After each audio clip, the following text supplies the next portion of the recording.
to do an update on all 5 of the cars that are currently mine. So, the Capri, let's start there because it's probably got the most to say about it. So, it's been off the road a year, and it's just been something that's been a while to get going, because at first, a year ago, around now, I think it was March time, the ST170 engine was cooked. I took it to a show, didn't get home from the show. Took it out, put the 1.8 in it, took that to Cafe in a Machine, and let me just turn this. Get to Cafe in a Machine, and that 1.8 suffered badly. Well, I think what went wrong was the alternator wasn't working, wasn't giving enough charge. It started pinking like absolute crazy. The detonation then caused it to overheat to the head gasket. Head gasket broke between where the oil and the cylinder is. Oil was gushing through it, and I think that's taken out my lambda sensor, if I'm honest, because half the time it doesn't work and it's giving me really iffy readings. And yeah, couldn't get back home from Cafe Machine. It was there for a week, just down the road, and I had to go get it.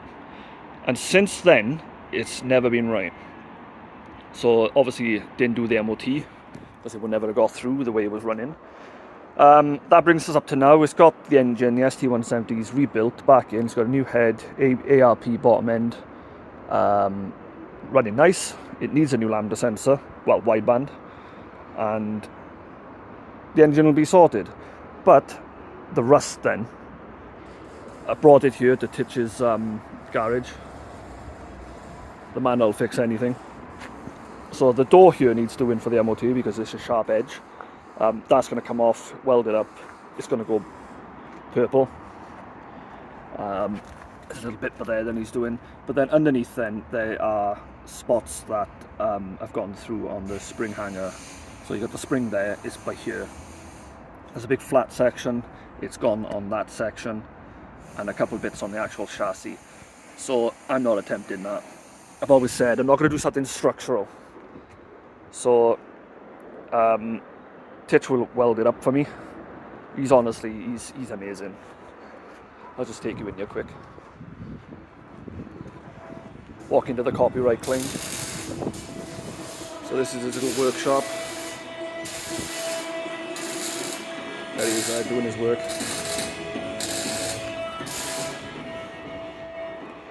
He loves a shitty van.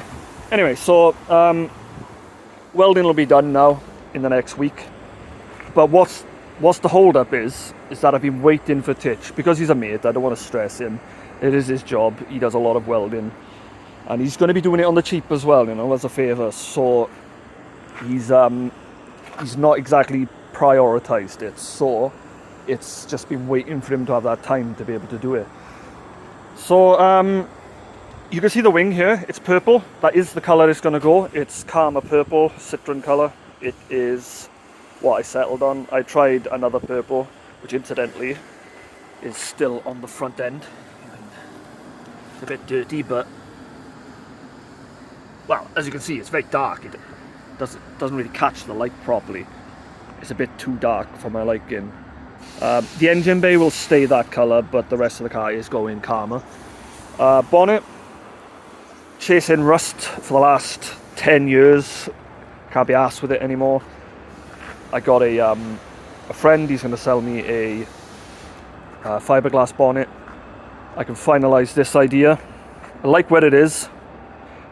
Personally, I might put it on the top so there's a bit of a lip rather than just simply falling down. But I like where it is. It sits just in front of the air filter, and it's a nice position for it. It gives good cool air to the air filter and to the turbo to cool it down.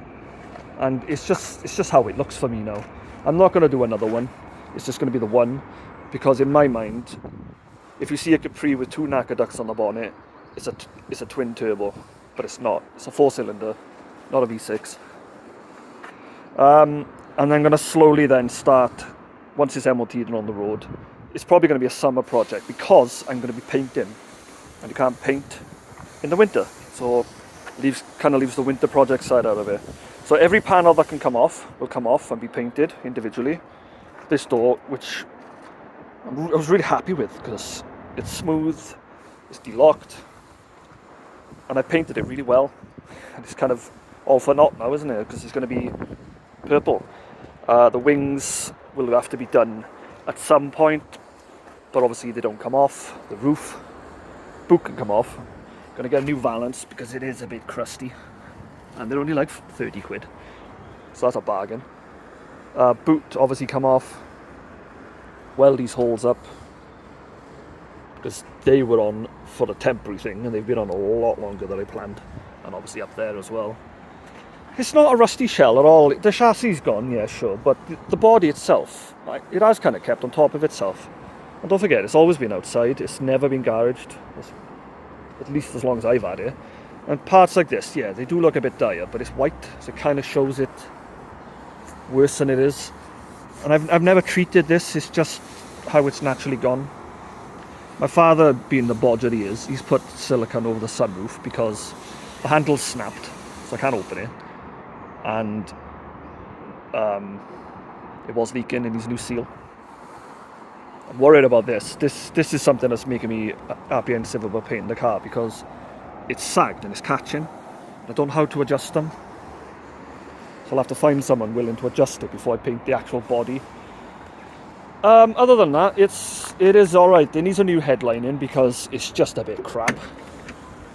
Like, I'm not happy with it. It's too heavy. It just wants to sag down. And I've put about 1 million pins in it and it still does it.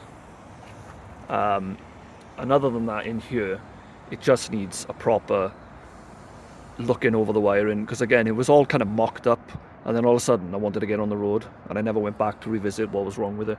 So it needs a good sift through the wiring to make sure that it's proper, because this is silly little earthing problems, like the radio doesn't work half the time, and then you'll get that speaker crackling or just fading out. That one will work. The rev counter is intermittent, it'll come on, it'll come off. I want to sort the petrol gauge. Silly little things like that, you know. Try not to like leave them too long. Other than that, it is where I want it to be. The brakes are amazing. I love what I've done with the rear discs. They've worked really well. Despite the controversy online, I bloody flared up for the iffy looking wells. Nobody likes a weld, do they? Everyone likes a moan. The only other thing that's in the pipeline that might happen is a turbo tail. I just can't figure if I want one on a non-X-Pac Capri.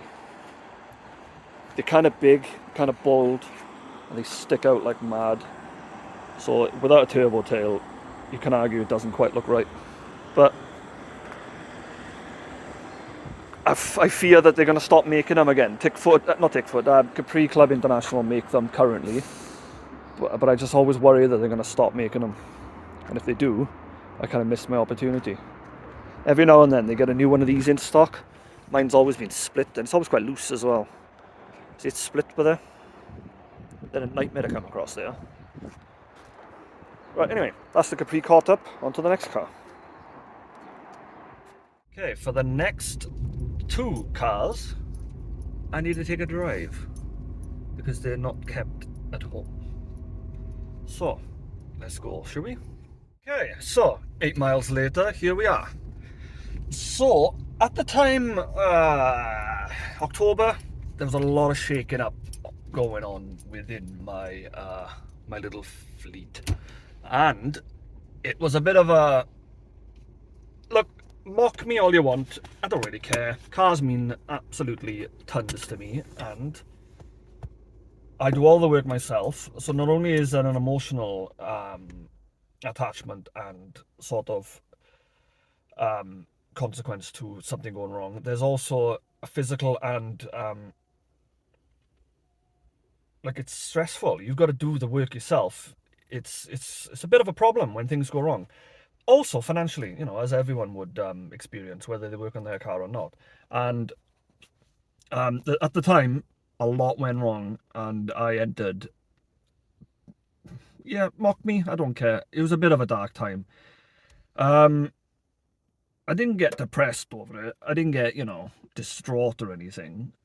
But it signified quite a big change in how things were for me at the time. And what I'm talking about is last October, I had just got the GTO going. It was now on the road. Absolutely awesome. You know, my dream car. It is one of my dream cars. I don't have one, I have many. And it was a period where I was just on cloud nine for the whole month that I got to drive it. But then it broke again.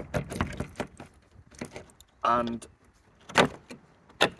I really didn't want to talk about it. I've not really documented it. Only the people closest to me know what went wrong, really. I've not put it online, I've not really discussed it, and I certainly haven't put it on YouTube. So there are people that no doubt thought, what he was driving at, where's it gone? You can see the next car in the background. Basically, the 6G72 engine, they like to spin a bearing. The bottom end is quite weak. The cranks were originally cast items, so cast steel, cast iron, whatever it is, steel, and there was just an inherent problem there, and they would do the bearing. Oil pressure would have caused it. Oil pressure then drops even lower, and it just becomes the point where people either give up on them or they are rebuilt. So GTO. I did about 1,000 miles. I did a good month worth of driving in it. It flew through the MOT. Didn't get a single advisory, just went straight through, which is great. I was really happy about that. I mean, it's a 1991. It's 31 years old. It had been off the road for quite some time. I don't know how long before I had it, but it was off the road at least a year with me. Rebuilt at home by myself. I know I'm doing an engineering degree, but that doesn't make you a mechanic. That makes you an engineer. I'm still a home mechanic. I've got training, but I'm not actually time served. So it is what it is. It's a home mechanic rebuilding his car in his bloody lane. Let's not forget. Let me just pull the bonnet. So I was really, really happy that it just flew through the MOT. And oh Christ, I'm missing it. It had an entire engine rebuild, every gasket, timing belt, even had this little reproduction sticker made up. 66,500 kilometers. Miles, sorry. It does say kilometers, but the clocks are changed to miles. It turns out, I replaced the crank. It turns out that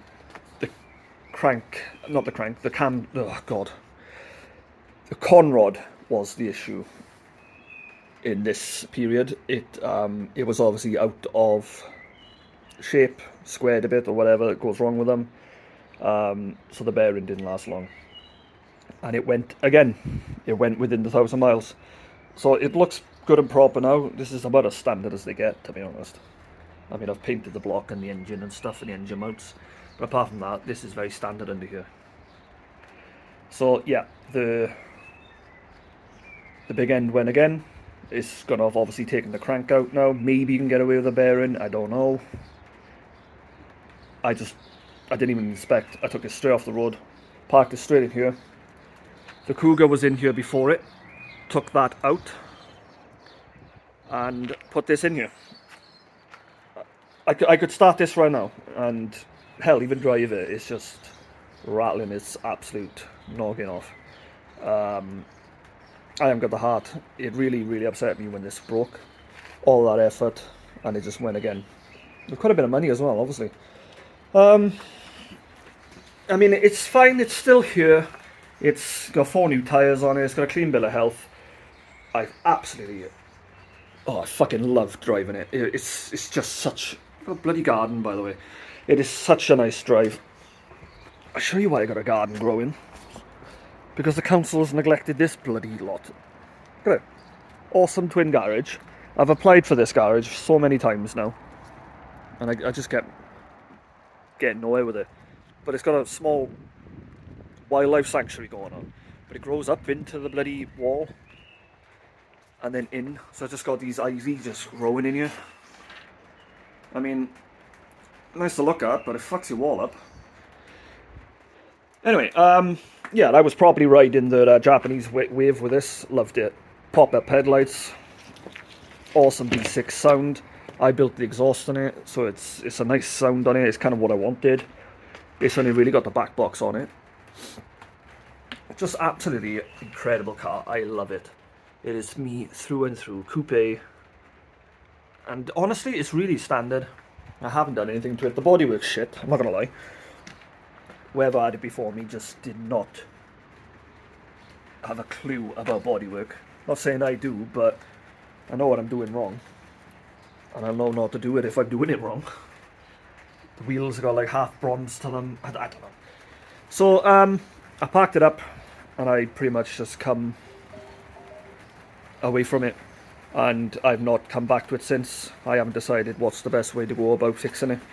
It probably needs a new engine because I don't know if I can trust what's gone wrong. I don't know.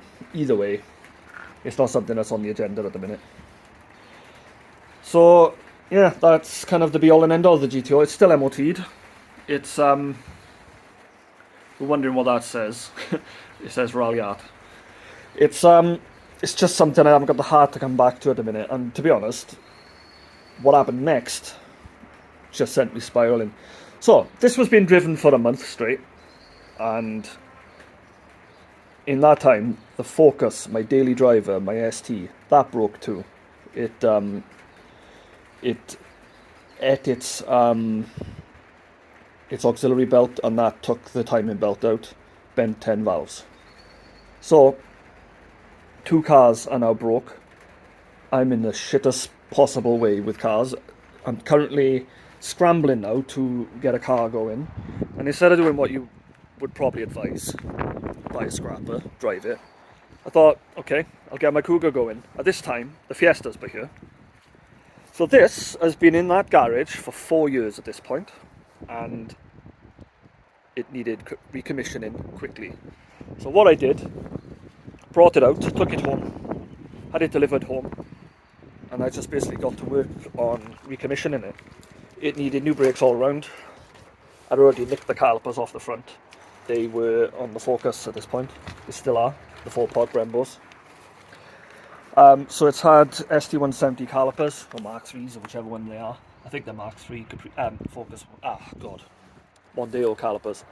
So new discs and pads all around. I found a pair of calipers online, fitted them. It needed some welding on the fuel tank strap. I ordered one, but it just took months to come, which is lucky that I just told my mate to weld it, Titch, that you saw earlier.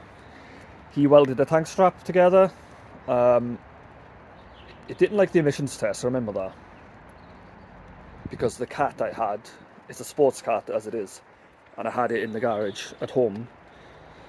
Well, since I've had it about 6 years ago, and it was obviously coated in dust and whatever. It wasn't working as it should, and I ragged the car there, like absolutely kicked his head in.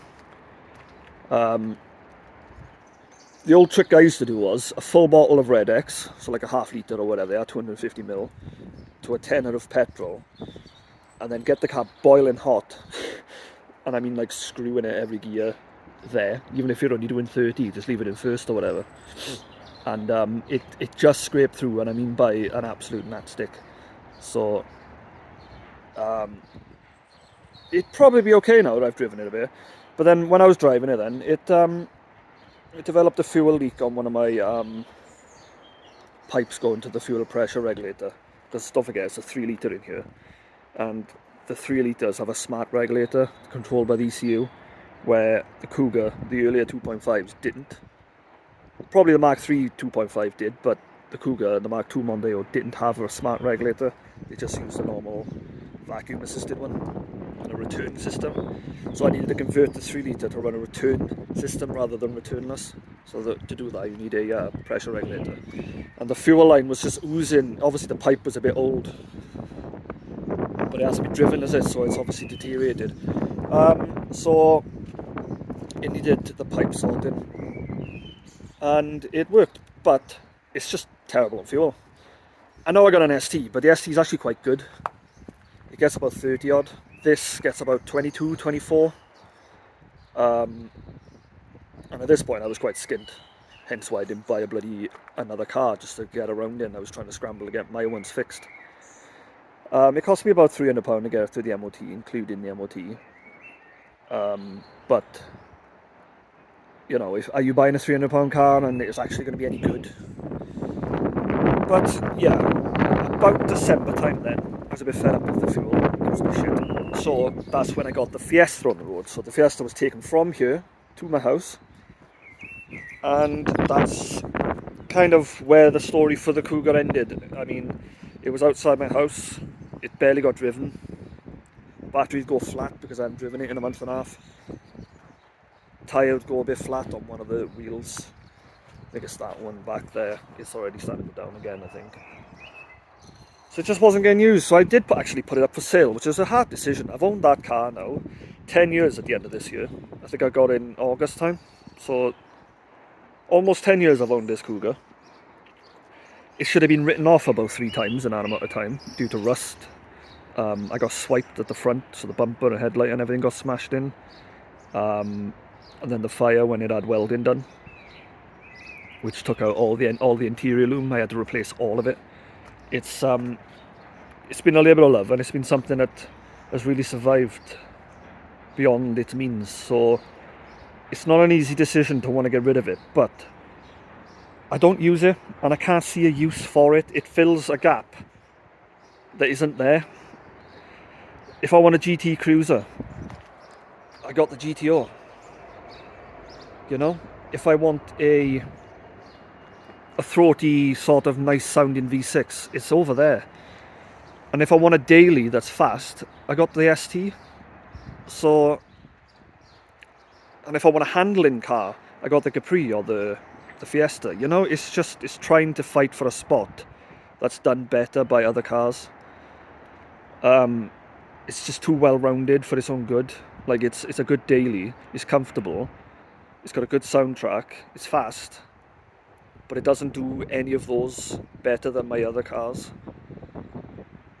Like for a long trip, the GTO is outstanding, and it sounds almost as good as the Cougar does. As a daily, you don't get more practical than the Focus.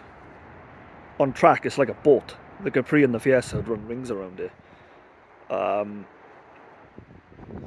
And it's, you know, it's just an awkward position it's got itself in.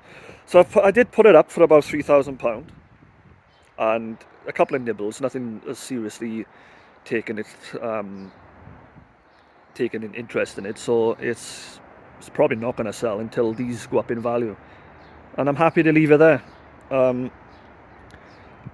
If it stays here, it needs a cover. I've been meaning to put a roof on this garage because I was hoping for that one over there, but there's just been such a drip about it. I don't think I'm going to have it, because the plan would have been to knock the wall from there, and then I got a triple garage. I could drive in it that way, and there'd be 2 cars in here that I could work on and not actually struggle with, or I could put 3 cars in it. Not that I have a need for that at the minute, but the local council's been a bloody absolute drip with it. That's not going. Absolutely not going. It is staying. I don't care it's not a turbo, it's a manual. That's what I cared about. It's not like I drive it to drive fast. It takes off immediately. It is a really quick off the line car because it's 4-wheel drive. But that car's not about speed for me. It's more about the car. The fact that I just adore those cars. I just think it's one of the best looking cars out there. I know they got a funny market sort of following, but the people who do love them, love them. And you got the Cougar. So it is for sale, yes. If you're interested in a 3 litre, awesome sounding GT kind of cruiser car that's not going to break the bank. Obviously, I'm not talking like Aston Martins and stuff, Jesus Christ. But for what it is, especially if you love Fords, these are a good option. But I'm not really coming down on price. It's £3,000, and that's it really. Otherwise, it can stay here, and I don't have to have the guilt of getting rid of it then. Okay, there's 2 more cars on this list, so let's leave here. This is already getting quite long now, Christ. The other 2 haven't got so much to talk about, I suppose. But yeah, let's pack up here and get back to the other 2.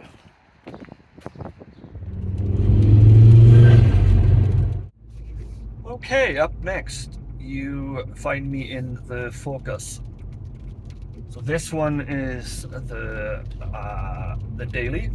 It is honestly one of my favorite cars, and again, get the judging going, but this is about as new as I'm probably willing to go with cars. I've dabbled with the idea of a Mark III ST, but I don't like the interior. They're too cramped, and the engines just sound like they're a bit of a niggly thing with the ringlands and the bloody head gaskets or whatever. Yeah, I like head gaskets as it is. It's the ringlands and whatever.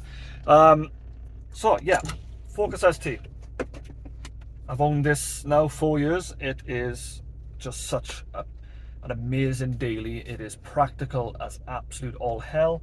It does everything. I used to take my son's quad to the bloody to the range in it, and it would fit in the boot. I wouldn't even have to change where the seats was. Take the passenger shelf out, chuck it in the back seats, and my boy would hop in, helmet, the lot, all his gear. I mean, it's a Focus, like, you know, you can get a quad in the back. All right, it's a small quad, you know, for a bloody 5-year-old, but or 6-year-old, whatever the size is. What can I say? It's back from the dead. It's come back. I have made a video about it. It almost put me in a depression, this braking. So about the time, like I said earlier, the GTO come on the road, I didn't drive this for a while. That obviously made the belt a bit harder. It was more likely to break. I did come down to the issue in the end. It was a time in the auxiliary belt. It's got a little tensioner. The tensioner was loose. It was obviously causing the belt to fatigue more by rattling around the way it was, and it I don't really want to get out, it's raining. The belt snapped, got under the timing belt. It's quite common for these cars to allow things under the belts, the timing belt, and it obviously caused it to jump teeth. So let me just get out and change camera angle. Okay, so we have my 2007 ST. It is hanging a wire down. Huh. It's a washer ball wire. I'll have to have a look at that. It's a little bit rough. I'm under no illusion to the condition of it. Front bumper doesn't match. It was rattle canned. The wing on the other side isn't a perfect match, but that was where it was involved in a bump where I was fucking around on a country road and I hit a tree stump. Took the bumper out, took the headlight out and the wing. Had to replace the lower arm as well because it had been bent. It's going to have a respray at some point. I've been trying to get arch liners and stuff because I still haven't got any. And the bottom tray over here to give it some strength. Right now the splitter's on it, the new one. It gives it a bit more strength, but you can see it's got stress marks and spider marks and stuff where it's rattling around. It's not perfect, but it's a daily. I mean, if you're going to worry, cry and moan about stone chips and spider marks in your paint and just little niggles like skirts not fitting properly, you're just going to be chasing it all the time and you're not going to have fun with it. So I take it for how it is. It polishes up nice. I'll take it to a show, but it's not something I sit back and go, yeah, it's perfect and I'm all pretentious about it. No. Where this car comes into its own is when I'm driving it. It is an absolute fucking joy to drive. I love it. 300 horsepower. I play with RSs and it keeps up with them. What more could you want, you know? If I had an actual RS, it wouldn't drive any different, but you'd be so scared to drive it. You're not scared to drive this. People keep asking me, was it hard to wrap your bonnet? It is not a wrap. Metal, carbon fibre. It's a genuine carbon fibre bonnet with the vents. It is not a wrap. You can see the imperfections in the actual carbon weave because it's genuine. The here as well. That was a bit of a... This keeps popping up.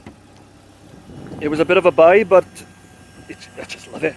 Because it's grey car, it blends in without looking actually boy racery and daft. If this was an orange car, that would stick out like a sore thumb.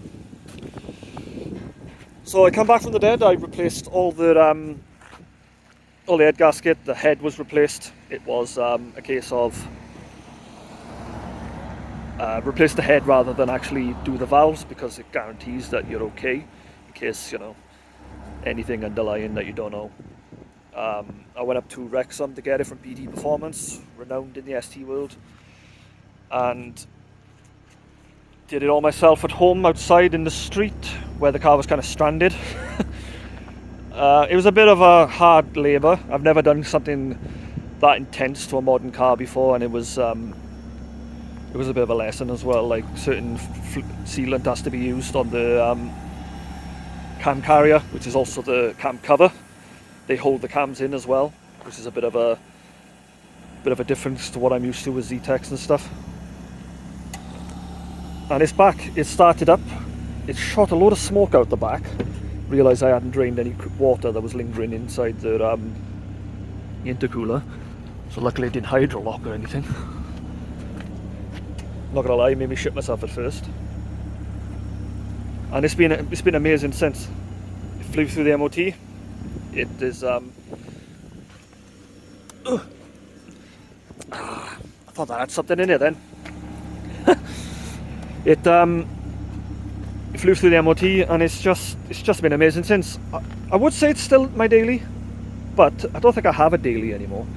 I either drive the Fiesta or I drive this, and because the Fiesta is so good on fuel, sometimes it's hard to say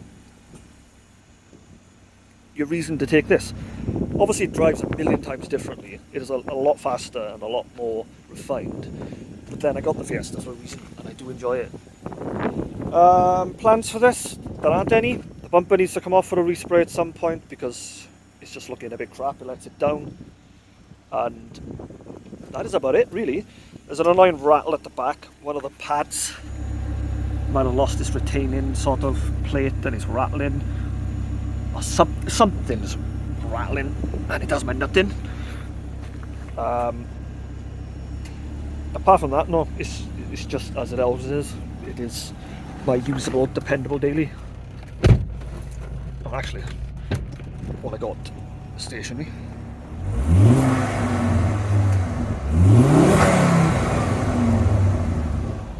Yeah, I got a cat on it now. I'm trying to be Captain Planet, respectable and safe about it all. It yeah, 10, I didn't really do much, did it? It's got a cat on it now. It didn't have a cat on it. It turned out for the first 4 years. It's got a cat on it now, and it's a bit subdued on the exhaust note, which is a bit of a upsetting thing because I loved how it would crackle a bit on the overrun. It hasn't got a crackle map on it. It's just naturally what it does. If you're wondering how I get away with dailying an ST, it is economical. All I can put it down to is the Mount-Tune map. It must be, because I haven't reset that. Where is it? Got it away. I haven't reset that in 400 miles, and it's saying 28 and a half, so 29 miles per gallon round town. I go to uni and back. I'm not going particularly far at the minute in this, because that's what I've been doing in the Fiesta, and it's just economical for a 2.5 litre. It's good. It's not like everyone screams, and that's how I've got away with it for the 4 years, and that's why I won't take it any more power, because, well, I won't be able to use it as a daily if I took this map off. So I could chase 360, max my turbo out before I got to forge everything, but that's only 60 away from where I am now. So I've left it on and I've enjoyed it. It's hitting 160,000 miles. I'm looking forward to that ticking over. And yeah, it's just happy. You can hear the rattling because it's got the Vibratechnics gearbox mounts on the bottom, so it's it vibrates a bit, and this likes to rattle. Other than that, it is the perfect alien. I'm really, really chuffed with it. It's not changing, and until I break it again, it's not coming off the road either. So that's one more car to go over, and then we're done on this massive video. I might do an honorary mention at the end as well to another car. Okay, let's get to the next. Okay, here we are, 5 for 5. We are in the Mark III Fiesta now. And I love this little car. It's by no means anything particularly special. Let's be honest, it's just a Fiesta. It's not even typical 90s diesel fan belt noises. It's not even a particularly good one, it's just a bog standard. But the story it's got, that's what makes it special. It is a cool little story behind this car. And I don't know if I've told it on my channel before. Basically, it's a 20-year-old barn find. It was off the road in 2001. Cam belt snapped. Bit of a theory, not theory. Bit of a recurring story today. It's cam belt snapped and it. Okay, I was interrupted by a flat battery. As I was saying, yeah, it's got an interesting story behind it. This car, it is a genuine 20-year off-the-road barn find. It had a snap timing belt in 2001, and someone started working on it, started to take the head apart, and then just stopped. And somehow it ended up in a collection of a garage owner in Swansea. He had about 10 plus period cars, stuff from the 90s and late 80s. There was a Sierra there, a 3-door from a 5-door from the 80s. There was just all sorts. There was just really cool period cars, and for some reason the guy he started selling them off. And my mate works for him, and he messaged me about 2 years ago saying, I got this, I know you like your Fords, are you interested in it? And at the time I was kind of interested. It kind of piqued me, but I wasn't really seriously looking for one back then. And then I kind of got the itch for one again then, and I went to view one in Bristol, and it was actually from where I live, and it would have been really poetic to bring it back home, but the guy was breaking it in a sense. He was taking all the bits that he wanted for his car, just annoying niggly stuff like interior headlining, door cards front and back and stuff like that. I couldn't really be bothered to try and find all those bits after I'd bought it, so that fell through. And then last year I was starting to want one again, and I was actively looking, but not desperate. And my mate said, by the way, I still got that Fiesta I showed you. And I was like, really? And he said, come have a look. So I went and had a look, and there it was. They'd rolled them out of the garage, they'd washed them, but it'd been in there 20 years with just loads of other cars. So it's really preserved it. Don't get me wrong, the bodywork isn't perfect. It was very flat paint. This sort of angle took the worst of it. And there is some rust on the body, but that's the worst of it. It's a tiny amount on the filler cap there. And the arches, worse on the inside than the outside. But that is it. It's really clean. It's been welded twice in its life. One where the seat bolts to the floor, that was done before it come off the road, and I had to do a bit of welding for the MOT, which was by here. Where is it? There. and it was hard to find because it's been done really well. It was like a 5 pence size hole, but it was on the seatbelt area, so it had to be done. And that was it. It flew through the MOT then, and it's not really wanted for anything.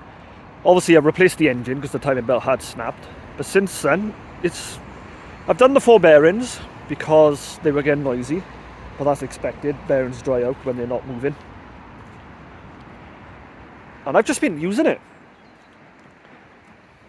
It's got big plans, but I'm not in a hurry to get there. That's the only thing. It's going to be a Z-Tech turbo in the future.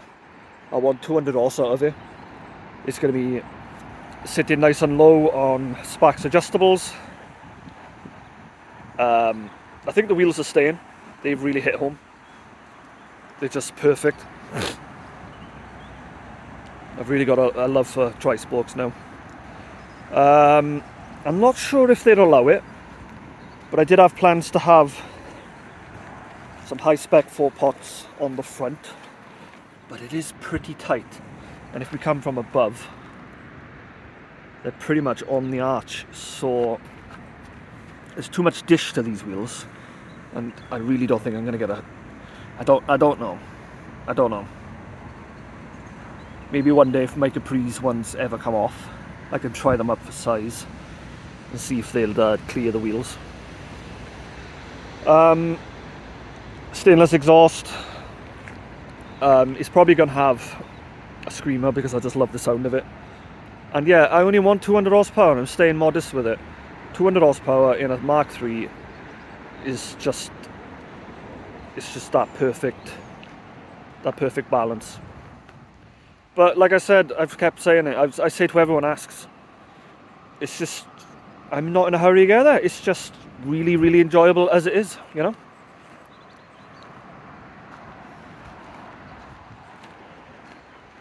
But before then, I will be giving it a turbo, even to the diesel engine, because it's a bit gutless. And it could do with that extra oomph. I mean, it's completely basic. I don't even have a center console. Yeah, turbo. Live up to that sun strip. And then I'm just going to enjoy it for a bit. Okay, moving on inside. It's very basic. I haven't done much at all. It is pretty much standard. Subwoofer down there. Nice singled in head unit. Tossed around with the idea of these for ages. Obviously I wanted CarPlay and Android Auto and all that, but it's not easy getting them. Plus it's kind of recessed in, as you can see here, so it's hard. Like this phone holder, it can only go vertical, it can't tilt up a bit. There's an app with that then, and it shows it all on the phone screen, so the phone becomes the head unit in a sense. It's nothing spectacular. I got loads and loads of plans for it, but honestly, it's kind of its own worst enemy in that sense, because it's so good on fuel. I'm so reluctant to actually do anything with it, because I'm really enjoying the fact that I get almost I think I got 58 was the last time I done a count on it. 58 miles per gallon. It's unheard of for me. I mean, the last clip in the video, I explained how my ST gets 28. And it'll do this all day long. And I mean, I got no fuel in it now, and I'm not losing confidence whatsoever. Yeah, the speakers are still the 30-year-old bloody Ford speakers, made of paper and foam or whatever they are, and they provide the treble. The underseat floor sub provides the bass. And honestly, I didn't get a qualm with it. I mean, yeah, I'd like to upgrade them, but it just sounds good in here. Digging the grey dash. All my Fiestas in the past all had the black dash, so it's quite nice to have. I fitted the rev counter model, but the rev counter doesn't work because it takes a signal from the alternator, not the coil pack, and obviously these clocks can't read the alternator signal. They just go bloody mental. The mileage is genuine, 31,000 miles. Like I said, 20 years off the road. It didn't amount many miles in that time, obviously. I mean, 10 years on the road, it wasn't that long. To be honest, it wasn't driven that much, even in that time, was it? the main upgrade I've done in here is the seats. They're out of a XR3i or a SI cab. I don't know, whichever one it was. I wanted wingbacks. My mate had some of these. Uncle Alan, I call him. He said at Tati they needed a good clean, and I did that. Swapped the runners, and they go nice. Obviously, nothing in here is red, but the car's red, I suppose. I love the oil slick Raven or whatever it's called. It's one of my favourite designs, and it's a shame only Escort's got them. My Escort SI had them before this car. Yeah, it's a good look. It's a good look. I like them, and obviously comfortable as hell. Would I wanted Recaros? Yes. Do I want to pay £400 for them on a car that isn't going anywhere in that direction at this point? No. Turbo strip is on, ready for when it is turboed. So that's the plan with this. It's going to be turbo diesel for now. Obviously, it's a non-turbo at the minute. A bit gutless. It's about as fast as a 1.3 Valencia engine, but does far more to the gallon. It's been on the rolling road. I've done my turbo check. It's 58 horsepower, 73 pounds. Now when I've turboed it, I'll take it back and see what the difference is. Might dial it in on the dyno when I'm there, adjust the screw for the fuel pump, maybe get it a bit better. I'm hoping for about 120, 130. If I can, I might just properly dial the boost up to make it do it. It's not an engine I care about overly. It's a sweet little engine. The guy who had it before me, George, he's on the forums, funny enough. He had a good example of an engine, but at the end of the day, this car's going to be Z-Tech turboed in the future. That is the plan. I want 200 horse out of it, but at the minute I'm really comfortable with the fact that it's making 60 miles per gallon, and I'm quite reluctant to actually do it.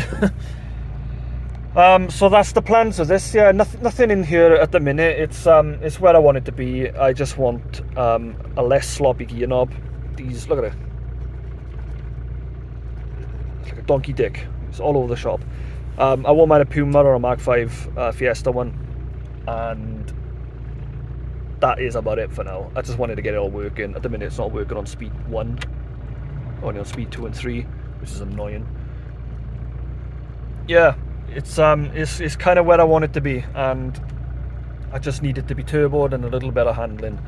So by the time I post about this next, it'll have new suspension and it'll be lowered down again, and I will be happy with it then.